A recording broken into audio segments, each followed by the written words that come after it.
It's another edition of Time About the Movies, and today we're taking a look at the films of July 28th, 2000. Only two movies to look at today, two notable movies. Of course, we are still in the midst of summer 2000, so let's go ahead and take a look at the biggest new release of the weekend, and that is Eddie Murphy returning as the Klumps in Nutty Professor 2, The Klumps.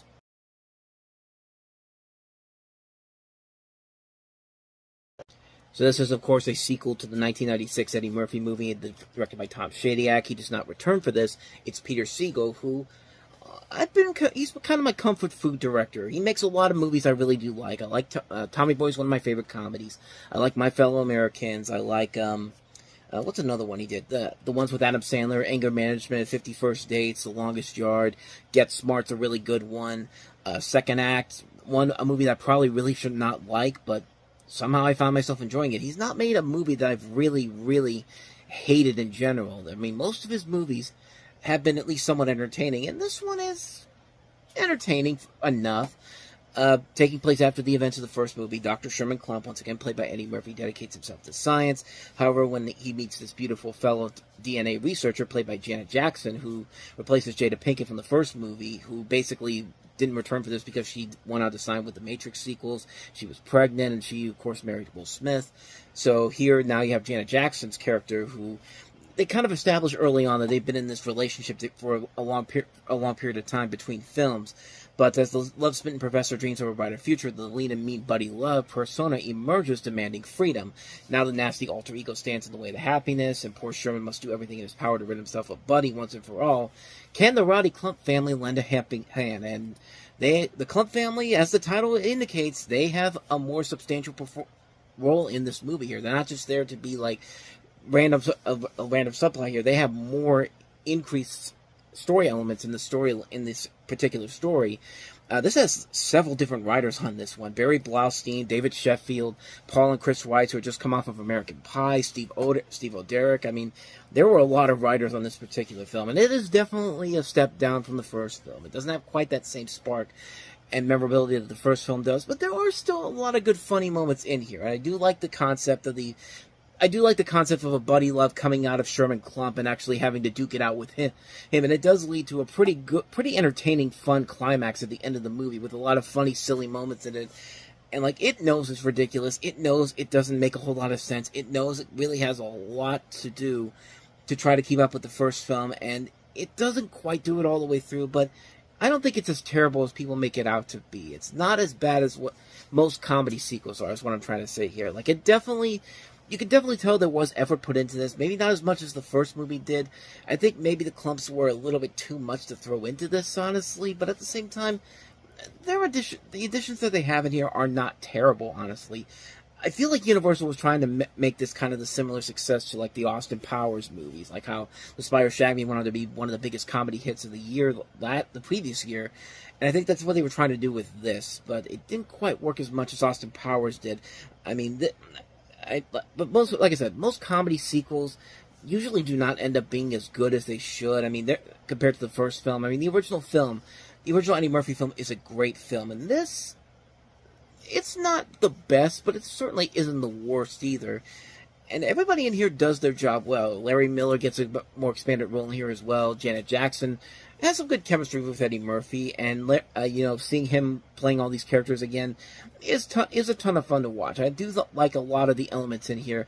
Would I say it's the better of the two movies? No, not really. And I'm kind of glad that they stopped after this film in particular, because I really don't know if you could continue this into another film, especially now. It's been almost over 20 years since the last film, and Eddie Murphy's been kind of going back into the world to try to recapture some of that old magic of his with stuff like just today we had the Beverly Hills Cop trailer come out, which looks fun, but I have my concerns about that one. And then there's Coming to America, which was not the success that I think they wanted it to be.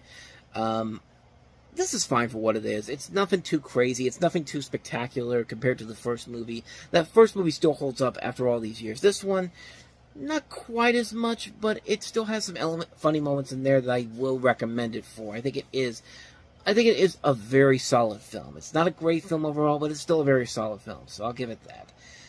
With that said, on to our last film, and that is Thomas and the Magic Railroad.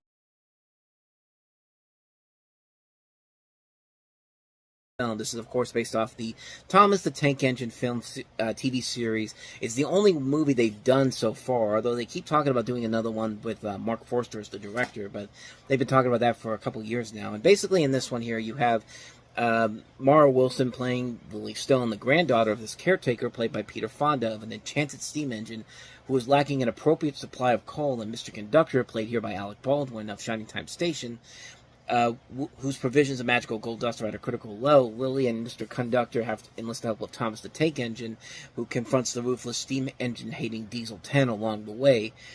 And this is a film that really is very interesting in how, even though the creator of the Thomas the Tank Engine series is behind this, as she's the writer and director here, she literally left the company after this movie came out, and because the film was so poorly presented. I mean, it's weird because it was a bomb, but it basically made its budget back. It only had a budget of like $19 million. I think it made a little bit over that, about close to $20 million in overall. But the fact that she left her company 2 months after this came out, and basically the series had to be redone all over again after she left, it's just like, it should pretty much tell you everything you need to know about how bad this movie ends up being. And I think it's bad mostly because you have 3 different performances in here that are just all over the place. Alec Baldwin's playing this a little too over the top for his own good.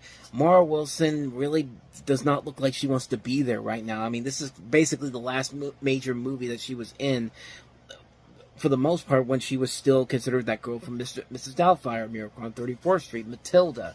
And her career was kind of dying out at this point, as far as what she was back then. I mean, it's kind of gained a little bit of a renaissance since then. But then you have Peter Fonda, who thinks he's in an Academy Award-worthy film, giving 2 series of performance for a movie called Thomas and the Magic Railroad, starring Thomas the Tank Engine. I mean, my God. This is Easy Rider here, guys. This is the guy that has been in so many bigger, much more important movies than this, and he's pretending like this is going to win him an Academy Award. And it really, those 3 elements balancing into this film really does not work in the end. And in a way, this kind of reminds me, you know what this kind of reminded me of? It kind of reminded me of Barney's Great Adventure, the movie that came out a couple years before this. Really did not need to go to the big screen, and actually looks pretty cheap on its own merits. But you know what? They were at least trying to do something interesting and fun in that movie. They're not doing anything of that in this movie. You have too many performances going in too many different directions for the movie. It really should not be this way for, again, a film starring Thomas the Tank Engine. Like, I'm not expecting anything. I'm not expecting a Shakespearean storyline or something deep and all that, or even something. But you have to know your audience when you're making this movie, and I think this director the creator of this had way too many high ambitions for this, and it ended up backfiring in a big way. The movie is largely forgotten, and Thomas the Tank Engine has basically gone back to the way that we remember as kids. I mean, it's still popular to this very day, but nobody ever talks about this movie, and that's for good reason, because it just really does not fly with what we used to seeing from the world of Thomas the Tank Engine and Shining Time Station. Not much more I can add to that. I mean, this is a film that really fell apart right from the get-go. And like I said, the fact that this creator left the company and this creation of hers after 2 months after the movie came out really tells you something about how bad this ended up being. So, yeah, not much more to say about that one. Thomas and the Magic Railroad. Nothing too magical about it. And so on that note, we wrap up another edition of Time About the Movies. The next time we meet, we'll take a look at the movies of August 4th. 3 films in particular. Paul Verhoeven's Hollow Man with Kevin Bacon and Elizabeth Shue. We also have Clint Eastwood's Space Cowboys and also Coyote Ugly. So 3 films to look at next time around. We'll definitely delve into those on the next episode. But until then, thank you so much for watching. And if you want to see more videos like this, please hit the playlist on the next page. Check out the previous episode. And also, don't forget to hit the like and subscribe button if you want to see more videos like this on this channel. So with that said, I am off. I will see you guys next time. And until then, as always, take care.